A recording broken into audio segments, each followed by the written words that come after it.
السلام عليكم ورحمة الله. تخيل معايا نفيقوا وننعسوا ونلقاو قرار بحل جمعية الرجاء الرياضي أو نادي الرجاء أو جماعة الرجاء، واعتبارها جماعة محظورة يترتب على الانتماء إليها أو التغني بها عقوبات حبسية وعقوبات مالية وغيرها، ومنها الحرمان من الوظيفة ومنها. هذا هو النفس، ما نكذبش عليكم الخوت. هذا الشيء اللي كنحس به هاد الايام هذه، مع واحد الموجه ولا واحد الحمله فيها الاعتقالات وفيها التهم وفيها الصحافه وفيها مواقع التواصل الاجتماعي ديال شيطنه نادي الرجاء وشيطنه جمعيه الرجاء وشيطنه جمهور الرجاء وشيطنه محبي الرجاء. بقى خاصهم شويه ويديروا الشيطنه ديال اللون الخضر. بطبيعه الحال من حقك تقول صديقي ولا صديقتي اللي كيتصنتوا ليا بركه من نظريه المؤامره، ولكن قبل منها ادعوك انك تسمع ليا وتخدم عقلك باش تفهم، وبعدها اصدر الحكم اللي بان لك.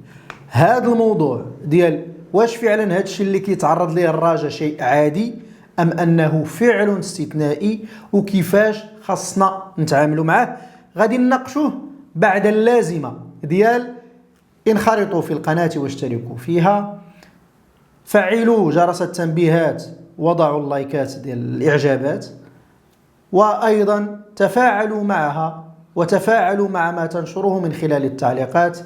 ورابعا تعميم نشر هذا المحتوى إن رأيتم فيه صوابا وأفكارا صالحة. مشكورين بطبيعة الحال. على بركة الله نبداو من آخر حدث مهم في هذا الشيء كامل، هو التحقيق مع الناس ديال الرجاء وحوالي 200 واحد من الجمهور، 3 من المكتب و200 واحد من الجمهور، بسبب ما جرى في الماتش ديال كأس نهائي كأس العرش بين الرجاء وبركان. نهار الاثنين قرينا في الصحافة أنه بدأت التحقيقات مع 3 من المسؤولين ديال الرجاء، ووجهت لهم أو لا داروا لهم المقابلة مع عدد من الموقوفين اللي قالوا لهم انتم اللي صيفطتونا للتيران، وانتم ما عطيتوناش، قلتوا لنا سيروا التذاكر في التيران، وأيضا استمع لهم في هذا الشيء ديال النشيد الوطني، وهذا الشيء ديال الإساءة للرموز، وهذا الشيء ديال الإساءة للأشخاص. طبعا هذا الشيء الاخر، ولكن الا بدينا المشهد من البدايه ديالو، وهذه هي مسؤوليتنا باش نثبتوا من المسؤول على تلك النتيجه، لا دفاعا عن احد ولا تبريرا لاحد، ولا اننا نقولوا باللي المتهم بريء او البريء متهم، لا، غير فقط من اجل تثبيت الوقائع باش من خلالها نفهموا ما جرى نهار الماتش ديال الكاس. اول حاجه قبل الماتش ديال الكاس تلعب الدومي فينال، ربحوا الفراقي بجوج، تاهلوا الفراقي. كنتسناو، انا واحد من الناس اللي كيتفرجوا في كوره، كنتسنى امتى شي تعلن على الماتش وامتى شي تعلن على التذاكر ديال الماتش. تقريبا بقينا معلقين، ما تعلنش على يوم الماتش الا نهار الجمعه، وما تعلناتش ايضا على التذاكر نهار الجمعه، نهار الخميس، اثنين، ثلاث، الاربعاء، الخميس، الجمعه. الناس كتقلب على ليبي، الناس كيقلبوا على التذاكر، الناس كيقلبوا على الموعد ديال الماتش، الناس كيقلبوا على الساعه ديال الماتش باش يتحركوا للتيران. الجامعه اللي مسؤوله، قسم الاعلام ديالها ولا قسم الاخبار ولا ما نعرف شنو نسميه في الجامعه، لم يقل شيئا، واكتفى باصدار بلاغ وحيد كيقول الماتش غيتلعب النهار الفلاني، نقطه الى السطر. الجمهور كيقلب على الوراق باش يدخلوا للتيران. انا براسي كنت كنقلب على الوراق باش ندخل للتيران، فاش كنتصل كنقلب تيقول لك الوراق في هذه البلاصه، لا شيء واضح بخصوص الاوراق ولا بخصوص التذاكر، ما تعلن على والو. كان من الاسلم او الطبيعي ولا العادي في اي بلاد ديال المؤسسات تخاف من إهانة المؤسسات وتخاف على رموز المؤسسات والمؤسسات ورموزها، أنها غدير جوج ديال البلاغات أو بلاغ واحد. الماتش نهار كذا، على الساعة كذا، عدد البطائق كذا، ها فين كيتوزعوا، والسلام على من اتبع الهدى. ولكن هادشي ما دارش في هاد البلاد السعيدة. مشى الجمهور تبعنا كاملين شنو وقع قبل الماتش، وتبعنا كاملين شنو وقع اثناء الماتش، وتبعنا اشنو وقع بعد الماتش.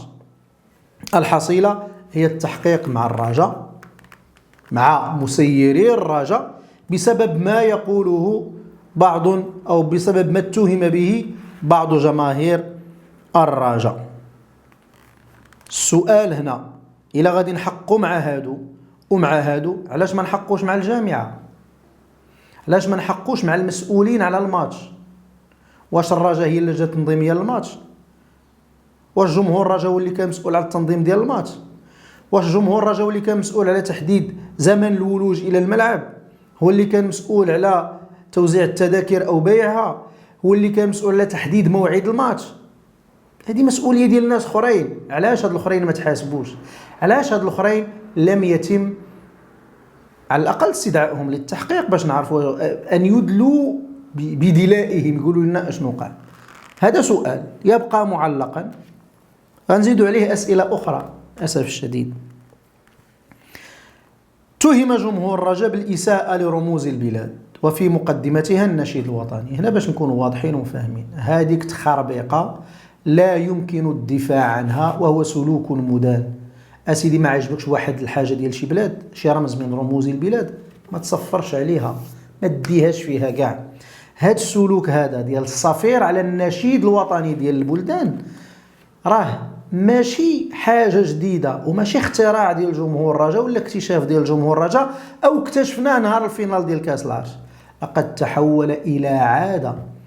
غير نتذكروا جميعا في الماتش ديال المنتخب، نهار اللي خرجوا واحد المجموعه ديال المنابر اعلاميه كيطلبوا الجمهور ديال المنتخب المغربي ما يصفرش على النشيد الوطني ديال البلاد الاخرى. ما عقلش من ماتش كنا لاعبين في الماتشات الاخرين ما نصفروش على النشيد ديال الاخرين، راه لان فيه عقوبات من الفيفا او هكذا. يعني قلنا لهم ما تصفروش على النشيد. هذه الاولى. الثانيه، ما اذكره في سنوات 2016 و17 و18 انه تحول الصفير على النشيد الوطني الى شي حاجه ثابته كيتنافسوا فيها بعض من جماهير جميع الفرق الوطنيه.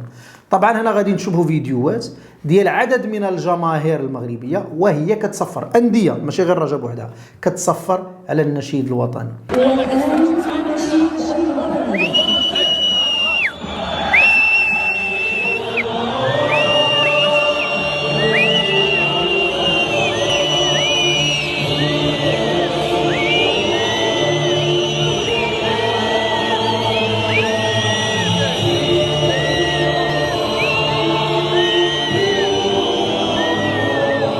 هذه الجماهير لم تتم معاقبتها، لأن الفعل ما غاديش نقول لم يكن مدانا ديك الساعة، هو مدان دائما، ولكن تا واحد ما نوض حملة على علاش يصفروا على النشيد الوطني. اليوم ناضت الحملة علاش بعض جمهور الرجاء صفر، وبالتالي تعالوا نهاجموا هذا الجمهور هذا ونتهمه بالخيانة ديال الوطن.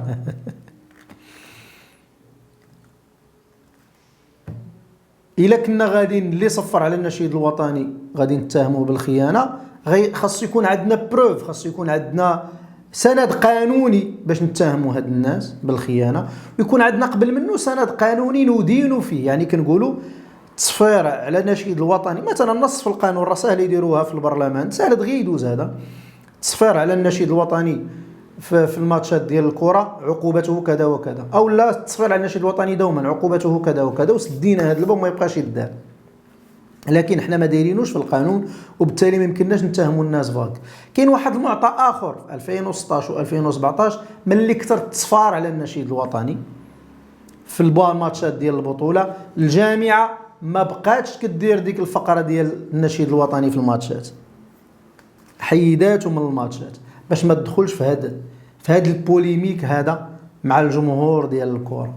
بمعنى انه الجامعه هي اللي علمت الناس ولا علمت الجمهور انها ما قادراش تواجهوا في قضيه التصفير على النشيد الوطني، وما قادراتش تقنعوا بالوطنيه وبالمغرب وبغيرها. ولذلك الجامعه ايضا تتحمل المسؤوليه سحب النشيد الوطني من المباريات بدون تعليل، ديال البطولة، حيداتو من البطولة بدون تعليل ولا تفسير، ما بقاش كيدار.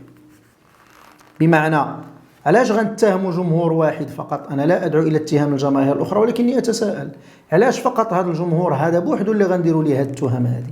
وعلاش فقط هذا الجمهور هذا بوحدو اللي غادي نخونوا على هذا السلوك هذا؟ طيب وهذا السلوك هذا غير مدان بنص القانون، ديروا لنا نص القانون باش ديك الساعه ما يبقى حتى واحد عنده يعني فين يهرب باش يسب النشيد الوطني ولا يسيء اليه. هذا الشيء كامل غادي تبناه بواحد الطريقه بودريقه. وخرج في واحد الفيديو نهار الاربعاء بالليل قال فيه شي كلام مهم وخطير وحساس وخاصنا نردوا ليه البال الاخوان.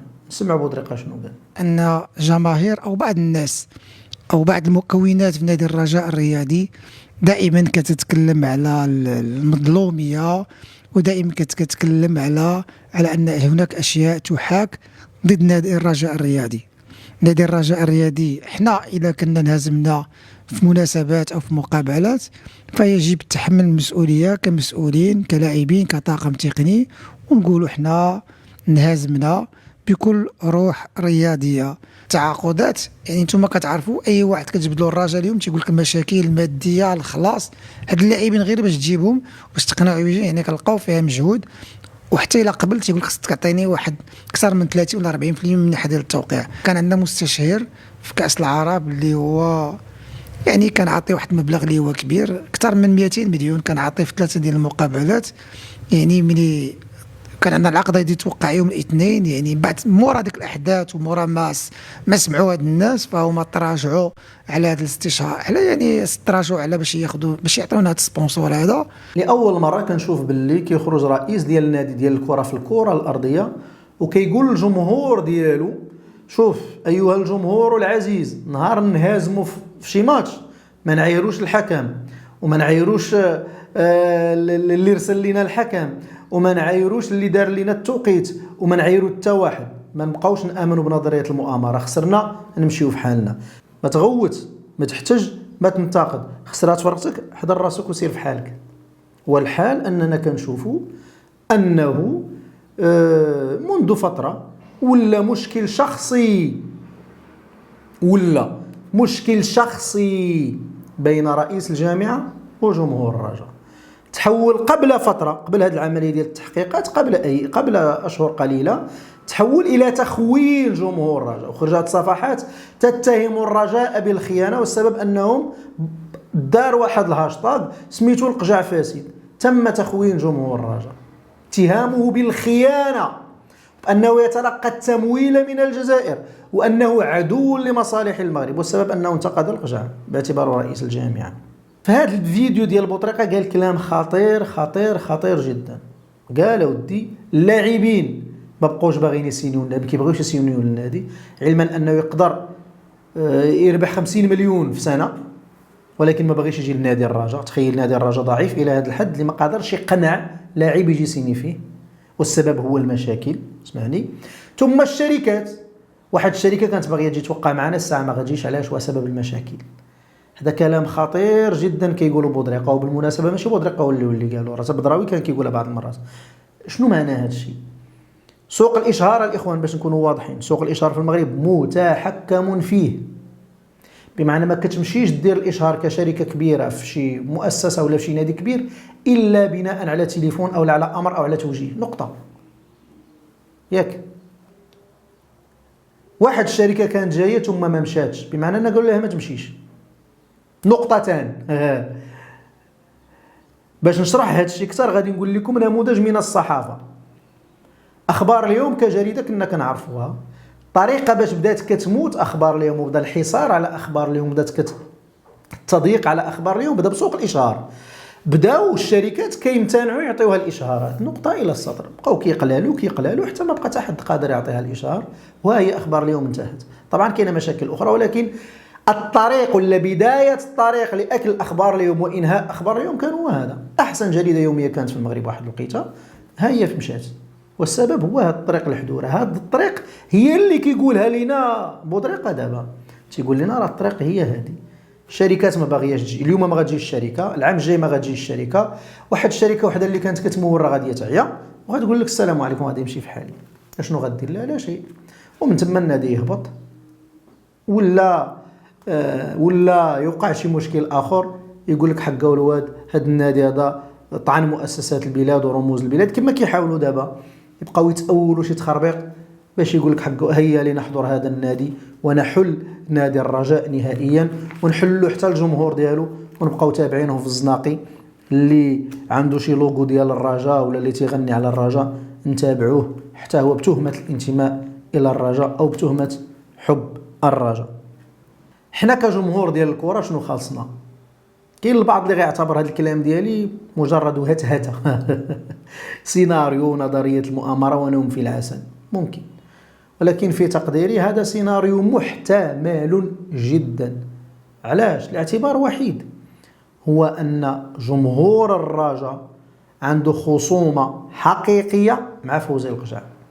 يقدر شي حد يقول لك فعلا الجمهور داصر وباسل، ندوزها بعين ميكا ولا بشريبة ديال الماء، ولكن في المقابل كاين جامعة متورطة في اللا معقول، باش ما نقولش شي حاجة أخرى، لا في برمجة المباريات ولا في برمجة الحكام ولا في العقوبات، لا ديال الجمهور ولا ديال الفراقي ولا ديال التيرانات. كاين اختلال فاضح يدفع للشعور بالظلم. الشعور بالظلم في حالة جمهور يعبر عنها بالغوات ويعبر عنها بالمساجات. فبالتالي باش نزيل الاحتقان، أننا من جهة نحاول نقلبوا على العدل في الماتشات، ومن جهة أخرى نسدوا فم من يتاجر في الفتنة ويشري صداع جمهور الرجاء ويصعروا بالخاوي. لا، أنا ما كنهضرش على النشطاء ديال الفصائل والفرق، كنتكلم على الصحافة. توقر شوية الجمهور وتعطيه بلاصتو، سيرتو ديك الصحافة اللي معروف ولاءها لمن وعند من خدامة. والثالثة، الجمهور حتى هو خاصو يبرد ويعطي الفرقة الوقت تبني راسها وتكون راسها وتولي الراجل اللي كنبغيوها كاملين. الله يصوب ويدير تاويل ديال الخير.